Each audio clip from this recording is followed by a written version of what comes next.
pagi, Oma Opa, Bapak Ibu, Saudara-saudari yang terkasih dalam Kristus. Kembali lagi bersama saya Joshua dan Oma Ligia dalam acara Oke Hari Ini, Orang Kudus Hari Ini, tanggal 3 Juni 2022. Baik Oma, selamat pagi. Selamat pagi. Bagaimana kabarnya Oma? Baik, puji Tuhan. Puji Tuhan. Oma Ligia hari ini ingin bercerita tentang siapa Oma? Santo Carolus Luanga. Santo Carolus Luanga. Wah, namanya unik sekali.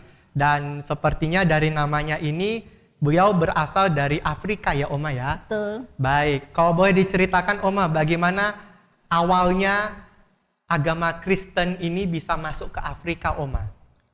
Nah, kekristenan itu masih merupakan hal yang baru di Uganda dan dimulai pada tahun 1879. Para imam yang diutus adalah misionaris dari Afrika. Karena jubah mereka putih, maka sering dijulukin dengan imam-imam putih. Baik, unik ya, imam-imam putih. Lalu selanjutnya Oma di Uganda sendiri, bagaimana reaksi atas kekristenan ini dari para penguasa di sana Oma? Raja Mwanga tidak mengerti apa itu Kristen, tetapi ia amat marah ketika seorang katekis Katolik Yosef M. Kasa menasihatinya untuk memperbaiki cara hidupnya karena dia adalah seorang homoseksual dan sering memakai pegawai istana untuk memuaskan birahinya. Murka Raja Mwangsa berubah menjadi benci dan dendam terhadap Yosef Mikasa dan agamanya. Lalu akhirnya Oma sejak Raja Mwanga ini membenci kekristenan, bagaimana nasib dari Yosef Mekasa ini Oma? Nah, Yosef Mekasa sendiri akhirnya dihukum dipenggal pada tanggal 18 November 1885. Lalu selanjutnya setelah Yosef Mekasa ini dihukum, apa yang dilakukan oleh Carolus Luanga selanjutnya Oma?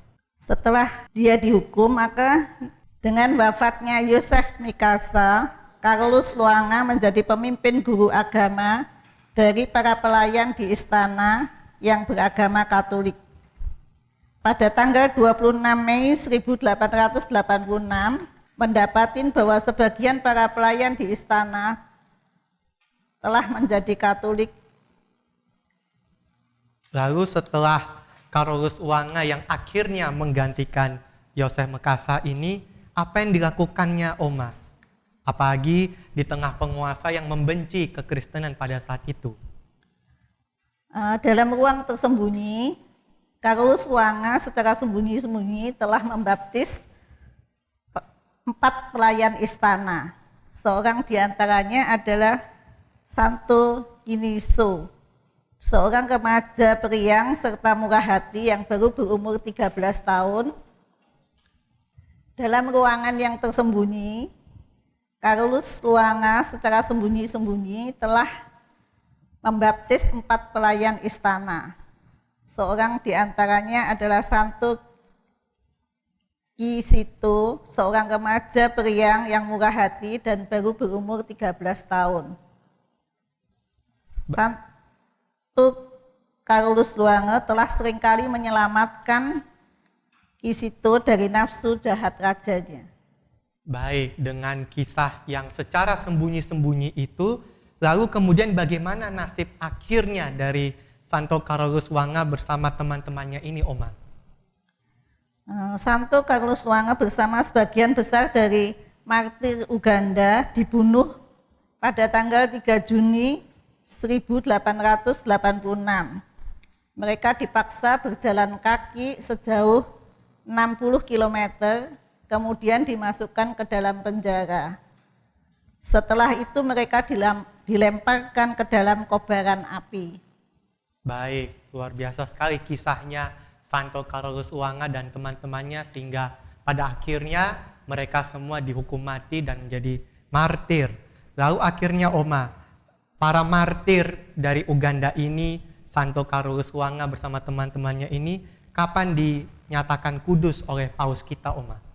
Nah, dia dinyatakan kudus pada tanggal 6 Juni 1920 dan dikanonisasi oleh Paus Paulus ke-6 pada 18 Oktober 1964. Baik, luar biasa sekali perjuangan dari Santo Carolus Wanga bersama teman-temannya para martir di Uganda hingga dinyatakan kudus oleh gereja. Akhirnya, Oma, dari nama Santo Carolus Wanga ini apakah punya arti yang istimewa, Oma? Carolus itu artinya gagah perkasa atau jantan. Nah, itu dia, gagah perkasa, sesuai dengan apa yang ia jalani selama hidupnya hingga berani menjadi seorang martir. Terima kasih Oma Ligia atas kisahnya yang menarik tentang Santo Carolus Wanga ini. Sebelum kita menutup, marilah kita berdoa bersama-sama. Dalam nama Bapa dan Putra dan Roh Kudus. Amin. Santo Carolus Wanga, doakanlah kami. Kemuliaan kepada Bapa dan Putra dan Roh Kudus, seperti pada permulaan, sekarang, selalu, dan sepanjang segala abad. Amin. Dalam nama Bapa dan Putra dan Roh Kudus. Amin. Terima kasih Oma Opa, Bapak Ibu atas kebersamaan kita pada hari ini. Sampai jumpa di acara Oke hari ini, Orang Kudus hari ini selanjutnya. Hari ini